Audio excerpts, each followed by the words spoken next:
مش كوره ولا رياضه، دي حرب. حرب ايه؟ ايه يا جماعه في ايه؟ ده 3 نقط ولا دي هتروح الكوره في داهيه يا جماعه. صح.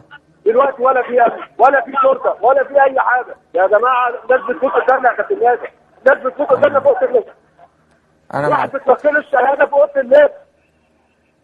ابو تريكه، المشكله ان الناس المسؤوله، واحنا اتكلمنا وناشدنا ان من الواضح ان محافظ بورسعيد ومدير الامن مش فارق معاهم حاجه، يعني ما فيش حد اتحرك. هنا الناس بتتحرك، كابتن حسن بيتحرك والناس بتتحرك، مفيش حد عايز يستجيب ولا حد حتى عمل حاجه ولا في اسعاف. الناس قدام يا كابتن نادر اوضه اللبس قدامي واحد بتلاقي له الشهاده، بتلاقي له الشهاده يا كابتن نادر. لا حول ولا قوه الا بالله. مع احترامي لكل الناس، مع احترامي لكل الناس، الساده المسؤولين والساده اللي موجوده على كراسيهم، الناس بتفوت، الناس بتفوت.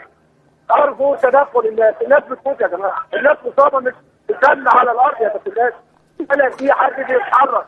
احنا بقالنا بالظبط الماتش خلصنا 45 دقيقه ولا في حد بيتحرك، ولا في امن جالكم ولا في اسعافات ولا في امن يا كابتن نادر، ولا في جيش ولا في اي حاجه. ولا في اي حاجه. احنا دلوقتي اللعيبه هي اللي بتسعف الناس، الجماهير، والجماهير هي اللي بتسعف نفسها. امال ابو تريكه، امال فين الشرطه اللي كانوا موجودين في الملعب؟ راحوا فين؟ الشرطه الامن اللي كانوا موجودين بيحرسوا الملعب يا كابتن، لسه موجودين في الملعب؟ بيحرسوا الملعب، بيحرسوا الملعب سايبينكم انتوا؟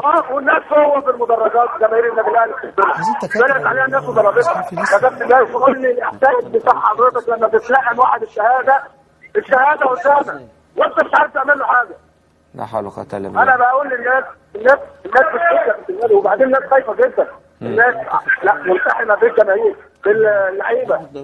مش هتلاعب. انا بقول للناس بسرعه شويه، بسرعه. حاضر يا ابو تريكه، حاضر. الناس رخيصه يا كابتن. حاضر.